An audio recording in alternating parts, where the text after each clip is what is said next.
Анан жетпей калган сүйүүлөрүмдүн ызасын ырдан чыгардым. Ыр деген жакшы экен. Ыр менен кайгы муңуңду, арзуу арманыңды азап тартпай туруп эле жылуу үйгө жатып алып эле каалагандай кайгы муңга батып, каалагандай жаза берет экенсиң. Баарынан да жазган ырыңды сен сүйгөн кыз окуп алып, сен кайгырсаң бүк түшүп алда кошо кайгырып, сен санаа тартсаң алда саргарып кошо санаа тартып, шолоктоп ыйлап, кокус сүйбөйм деп койсоң сен үчүн керек болсо чачын жулуп, ыза болуп жаткансып сезилгеничи? Сүйбөгөн кызымдан ыр менен ошентип өч алып атам деп ойлогондо табам канып жыргаар элем. Сүйүү жөнүндөгү ырларымдын көбү ошол жетпей калган сүйүүлөрүмдүн ызасы, мени сүйбөгөндүктөрү менин арманым, сүйгөнүмдү билбей калганы алардын бактысы болду.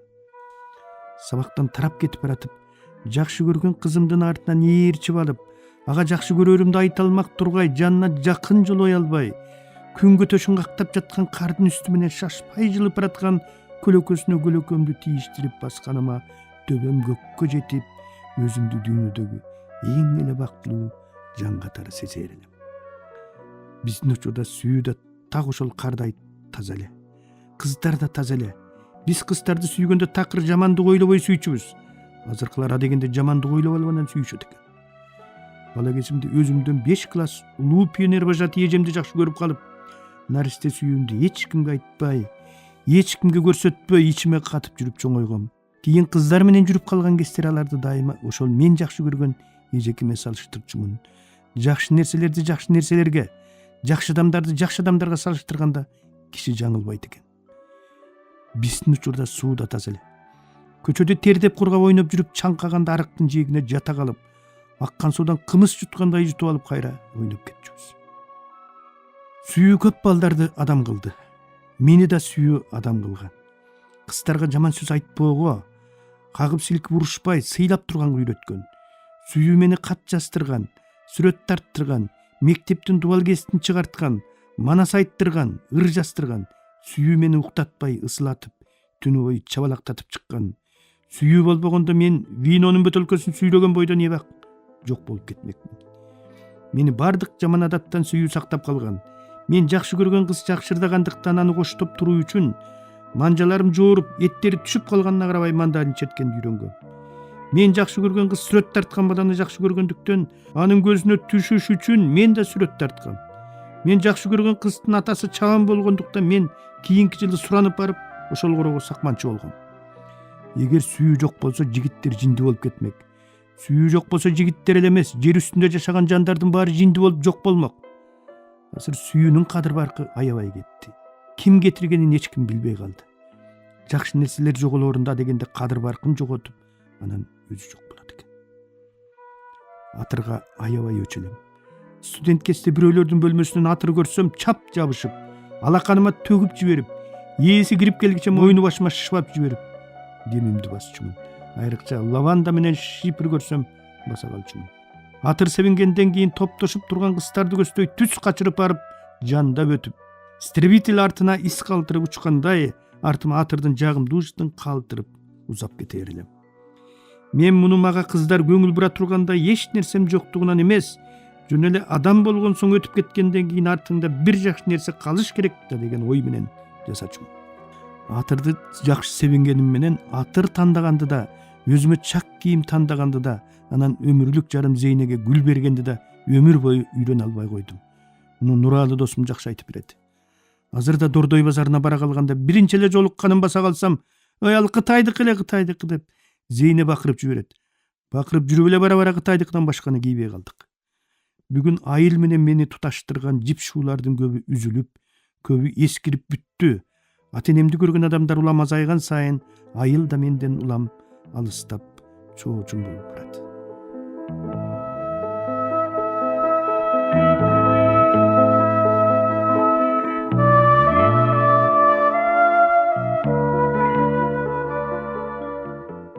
Айылдын жаңы төрөгөн аялдай шапайып, ак саргыл тартып, өңүндөгү калган каткан жашылынын баарын үймөк чөптөрүнүн үстүнө жаап салып, өзү болсо самандай саргарып, аңыз аралап кетип бараткан күзгү талааларын жекылайган ала калтырбай, аясы акактап, бороону боройдоп, асман жердин чегин көрсөтпөй, ак кара көк муз басып, тунуп жаткан кышкы талааларын эстегенде жол бойлоп ырдап бараткан ошол эки үндү эстейм.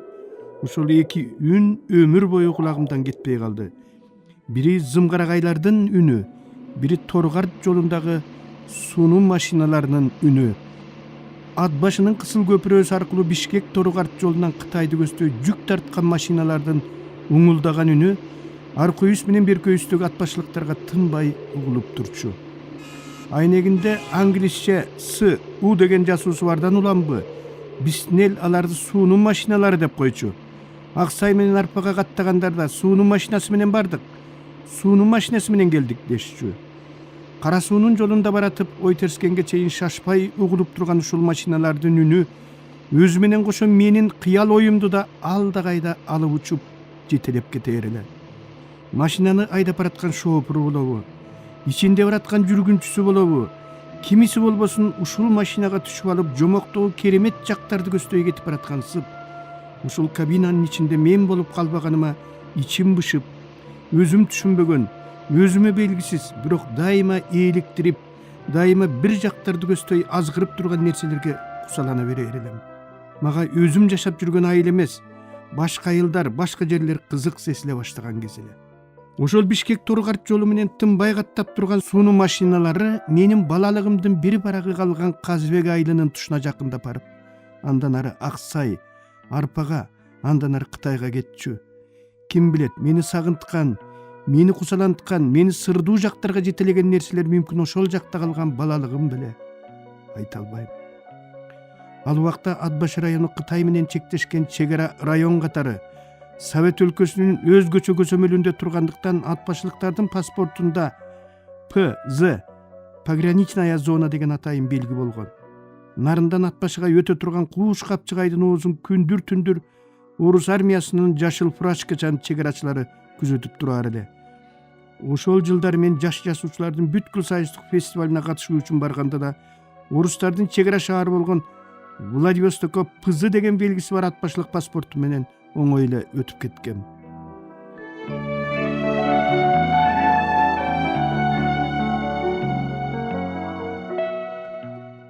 Кычыраган кыштын декабрынын аягында башымда тумагым жок. Курсташым Бейшенбектин кичик башындагы суур тумагы менин чоң башыма чак келбегенине карабай сурап кийип, комсомолдун Нарын шаарында өткөн облустук конференциясына жумгалдык делегация менен келип катышып жаткан жеринен Зейнени ат башыга ала качып кеткендигим эсимде. Зейнени алда эрişтип алып классташым Жусуптукуна келип, алдын ала ырыскүл даярдап койгон тамакка тоюп, анан Жусуп Жигулисин айдап, КГБда иштеген тең түшүбүз Тимурдун жардамы менен чегарадан тоскоолсуз өтүп ат башыга зуу койгонбуз. Ошондо Тимур документтерибизди текшерттирген эмес, анткени чегара кызматы КГБга баш ийчү. Кийин уксак Зейнени дайынсыз жоголгонуна ызы чуу түшкөн бир автобус жумгалдык кайын журтун кууп барчубуз деп ат башыга жөнөп, бирок чегарадан өтө албай супсундары сууп кайткан экен.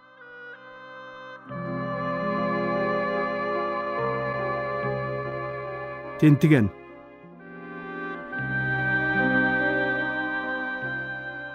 Ат башынын күн чыгыш аркылуу Аксайга барчу жол боюнда менин Өзгөрүш деген керемет айылым бар. 72-жылдары ошол айылдагы Тентиген деген кишинин шпион кармаган эрдиги элдин күбүр шыбырынан түшпөй турган кез. Советтер Союзунун баатыры Дайра Санып бир жолу эрдик жөнүндө «Согушта кантип эрдик кылсам деп ойлодуңуз беле?» деген суроого «Кантип эрдик кылам деп акмак эле ойлобосо, антип ийининде башы бар эч ким ойлобойт.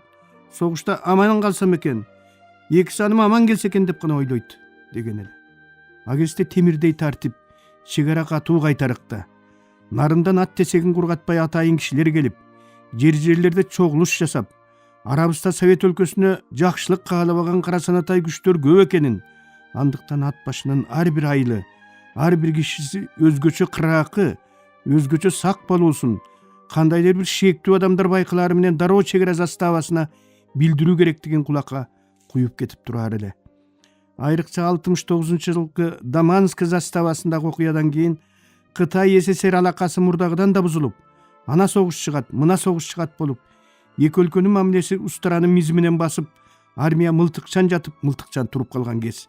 Ошондой күндөрдүн биринде Тентиген деген киши Аксайдан шпион кармаптыр, Ишпион Кытайга барчу жолду таппай адашып калып, аябай курса качып таштын үстүндө олтурса, өзгөрүштүк Тентиген көрүп калып, жүрү Кытайга барчу жолду мен көрсөтүп берем деп алдап үйүнө алып барып, тамак жеп олтурган жерден аял экөө баса калып, буту колун байлап жиберип солдаттарга кабар бериптир деген сөз биринчи жаңылыкка айланды.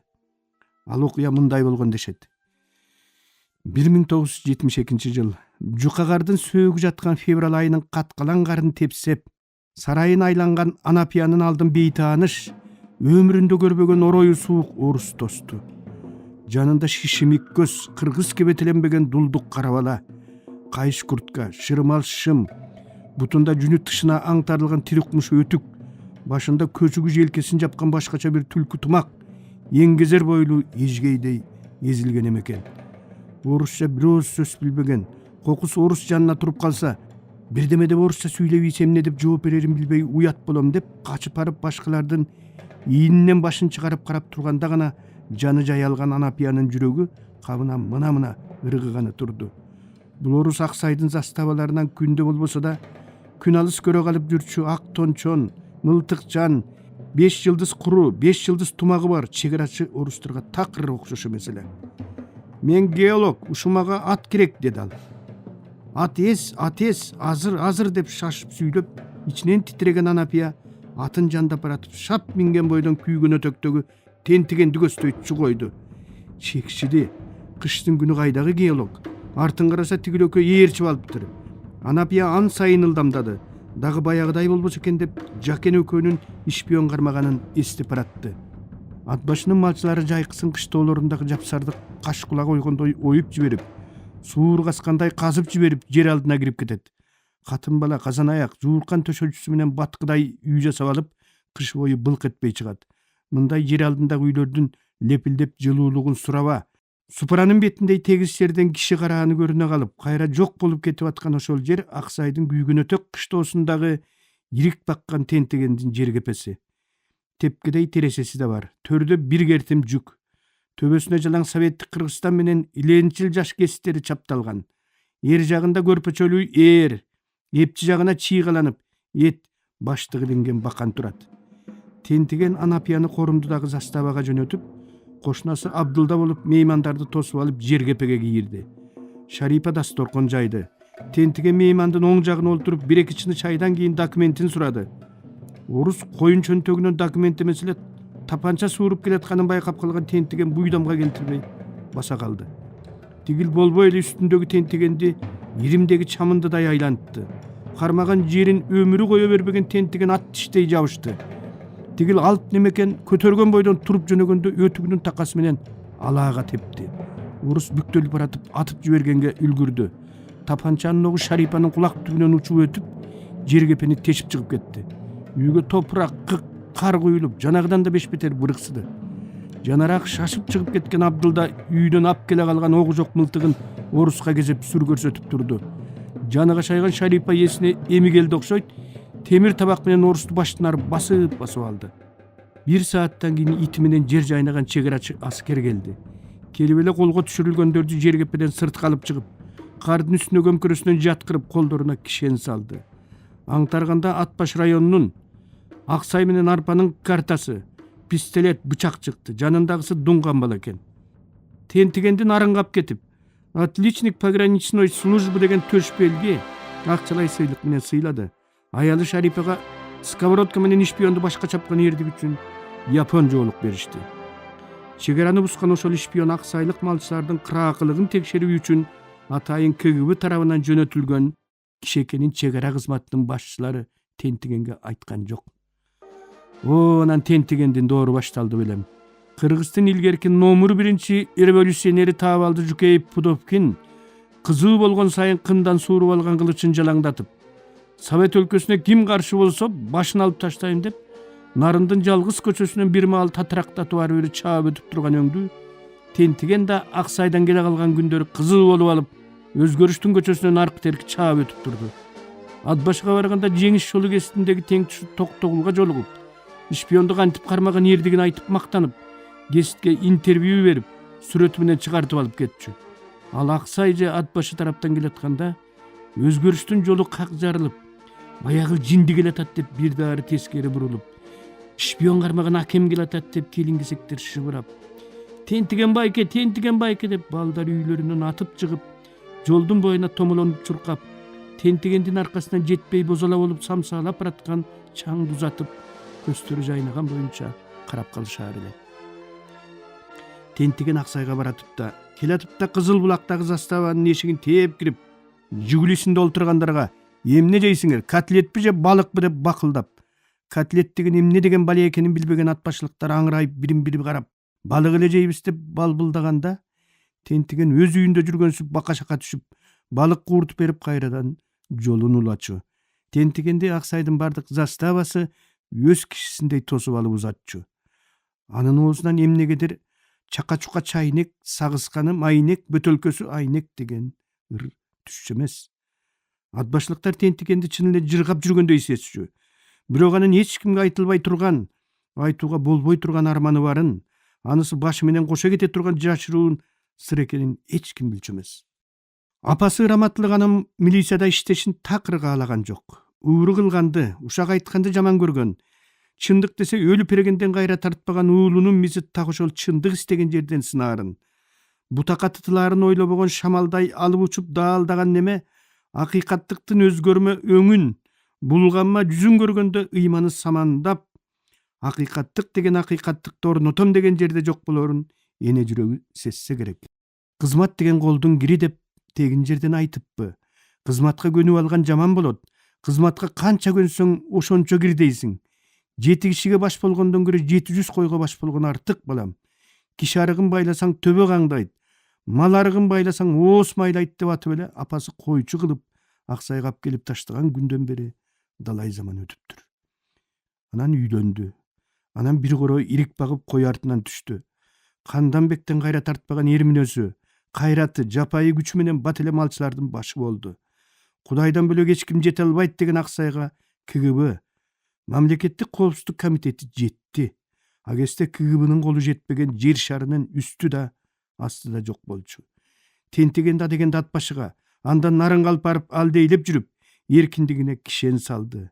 Заставага алып барып түшүндүрүү иштерин жүргүздү. Тилгат алып агентке айлантты.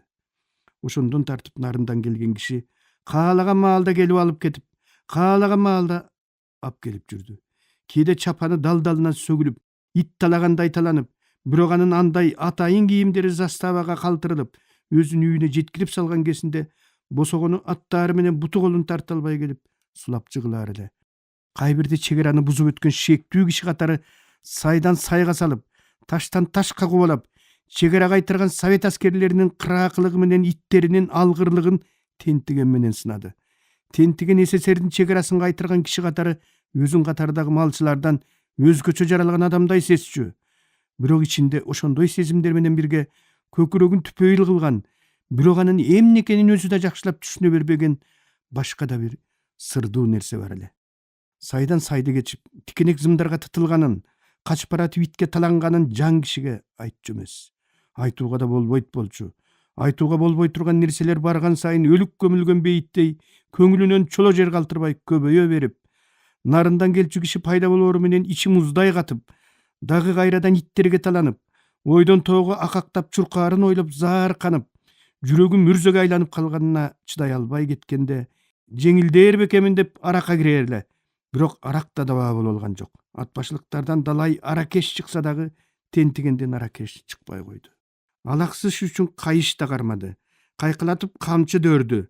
Көмөлдүрүк жасап көңүлү түшкөн кишилерге тартуулап да көрдү.